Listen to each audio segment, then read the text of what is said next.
আসসালামু আলাইকুম। টোনাটুনির সংসার থেকে আমি মায়া করতেছি। ছুটির দিনে আজকে অনেক কিছু খাইবার মন চায়। বাইরে গেলেও অনেক কিছু খাইবার মন চায়। তবে রুমে থাকলেও মেলা কিছু খাইবার মন চায়। এজন্য আজকে আমি রান্ধিতেছি পোলা ভাত। পোলা ভাতের ঘিরান যা হয় গো! এ পোলা ভাত ভাতের না রান্ধিলে বেশি খাওয়া যায়। আর যদি বাইজা যদি বাদামি কালার হইরিয়া যদি আন্দা যায় ওবা খালি না গ্যাস এ কুটি। সেজন্য ওবা আনদিমু না। আজকে হলো ভাতের না হলে আনদিমু। সেজন্য সাইড করে ধুইলাম, আল্লাহ তেজপাতা দিলাম, তার হাতে হলো এলাচ দিলাম। তারপরে হলো তোমার হলো দিয়া এলাচ দিয়া আল্লাহ চলা দিয়া থুয়ে দিলাম। আর এর মধ্যে হলো কচি দিয়া তেল দিতেছি। বেশি তেল দেওয়া যাবে না, অল্প করে দিয়ে আল্লাহ ভালো করে নেড়ে চড়া দিলাম শেষ। তাহলে পোলা ভাত তোমার হয়ে যাবো। আর গরু গোস্ত আনতেছি, গরু গোস্তের মধ্যে পাল্লার মধ্যে দিতেছি তেল। সয়াবিন তেল গরম হইতেছে, তখন দিমু হলো উমরা থেকে হলো কাঁচা পেঁয়াজ কুচু কুচু করে কাটা থুছি, পেঁয়াজ কুইনা দিলাম তেলের মধ্যে। বেশি করে পেঁয়াজ দিছি, বেশিতে পেঁয়াজ দিলি পারে গোস্ত বুনা স্বাদ নাকি। গরু গোস্ত তো এমনি তো স্বাদ নাকি, তারপরে বুনা তো আর কোয়াই যাব না। তো তেজপাতা দিলাম, এলা লবণ দিলাম যাতে নাকে না ধরে, তেল ছিটা ছিটা না নাগে এই জন্য লানি লবণ দিলাম। আর এর মধ্যে আদা রসুন বাটা দিলাম।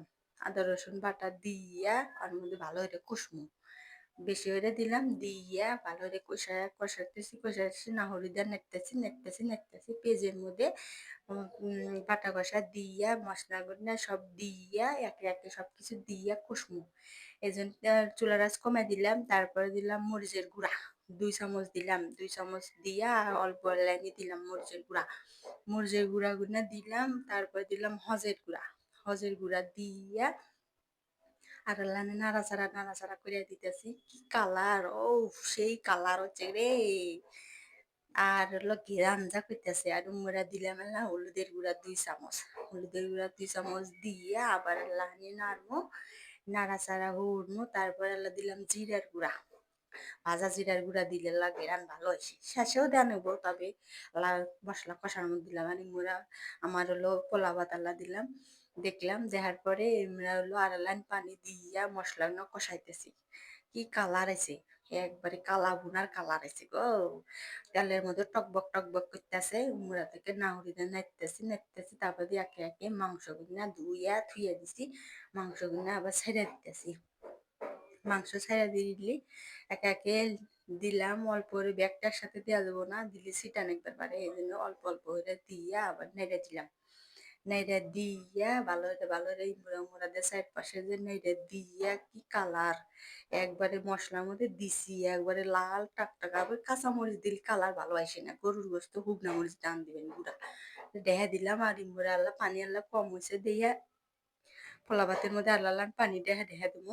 পানি মুড়ে আল্লাহ নেড়ে দিলাম, নেড়ে দিতেছি নাড়াচাড়া হইলে গরুর গোস্ত গুলো মশলা দিয়ে পুট দিলাম।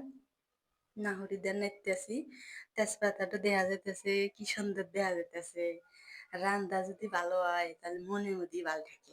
ছুটির দিনে গরুর গোস্ত, তারপরে এলো ইলিশ মাছ, তারপরে চিংড়ি মাছ, তারপরে এলো পোলা ভাত রাইন্দা গরুর গোস্ত বুনা হইলে তার হাতে যদি সালাদ লেবু টেবু খাওয়া যায় থাকে, এমনি দিলিবার একবার বড় লোকই খাবার মনে হয়, নিজে খুব বড় লোক মনে হয়। সব সময় তো এনে খাওয়া যায় না, তবে হঠাৎ সময় যখন খাইবার মন নাই তখন এবারে দেখলেন। আর আল্লাহ নতুন আলু দিলাম গরুর গোস্তের মধ্যে। নতুন আলু গরুর গোস্তের মধ্যে দিলে এমনি তো স্বাদ হয়। গরুর গোস্তের মধ্যে আল্লাহ কয়েকটা আলু দিলে আল্লাহ ভালো দেখা যায়।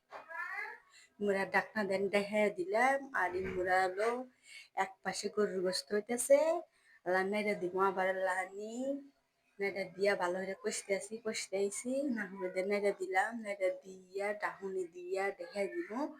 দেওয়ার পরে ইমুরা হলো এক পাশে হচ্ছে পোলা ভাত আর আল্লাহ নাড়লাম যে পানি ঠিক আছে নাকি। ইমুরা আর আল্লাহ নেড়ে দিতেছি গরুর গোস্ত। গেরান বাড়াইছে সেই, এই গেরানে তো আমার এখনই খিদা নিতেছে। বড় লোকই খাবার আজকে খামু। ইমুরা থেকে এক পাশে চুলার এক পাশে গরুর গোস্ত আর এক পাশে হলো পোলা ভাত। আর উমরা চুলার সারার লাগি কবে দিলাম, কারণ বেশি চুলার আঁচ বেশি থাকলে পারে গোস্ত আবার সেদ্ধ হয় না, অল্প আছে গরুর গোস্ত দিলি পারে সেদ্ধ হবো। আর এই মোড়া হলো বেশি বেশি হয়ে গেলে পানি দিলাম, বেশি পাল্লা পুরোটা পানি দিলাম, দিলি পারে যাতে গোস্তটা ফাইন সেদ্ধ হয়। আর আমরা দেখেন গোস্ত গুনে একবারে টকবক টকবক করতেছে, মশলার মধ্যে ঝোল দিছি, আলু গুনা দেখা যেতেছে একবারে সেই বলক পেতেইছে পেতেইছে পেতেইছে, বলক পাইরে ইমুরা থেকে গরুর গোস্ত টকবক টকবক করতেছে, ইমুরা থেকে খাইবেন নাকি আমারও মনের মধ্যে কেবা কেবা ঠেকতেছে। ইমুরা জোল কমিয়ে দিল, আর লানি জিরার গুঁড়ো উপরতে ছিটে দিয়ে নামামো। আর রান্না তো মেলা ধরনের রান্না করা যায়, একবার হলো মশলা কষাও দেওয়া যায়, আবার হলো গরুর গোস্ত মাইহে দিয়ে শেষে তেলানি দেওয়া যায়। আমদার তো শেষ নাই, আর সবার রান্ধুন এক না, এহজন এহ ধরনের রান্ধে, তবে আমার অন্য ঝামেলা মনে হয় মেহেদে আন্দন ভাল দেখা যায় না। এবার মশলা কষিয়া দিয়ে আনদিলি পারে ঝামেলা মনে হয় না, আমার খাইতেও ভালো লাগে আর তরকারি দেখতেও ভালো দেখা লাগে। ইমরা থেকে সবকিছু হয়ে গেল। আমার আন্দোলন যদি আপনার ঘরে ভালো লেগে থাকে তাহলে লাইক করবেন, কমেন্ট করবেন, শেয়ার করবেন আর সাবস্ক্রাইব করবেন। আর হলো আমার এই আন্দোলনের পরের ভিডিও যদি দেখতে চান তাহলে কমেন্ট বক্সে কয়া যায়। আর এই গরুর গোস্ত আপনাদের কার কার ভালো লাগে আমাদের কমেন্ট বক্সে কয়েন, আমি এই গরুর গোস্ত আর পরের আরো ভিডিওতে আমরা কয়া যাবো। টাটা।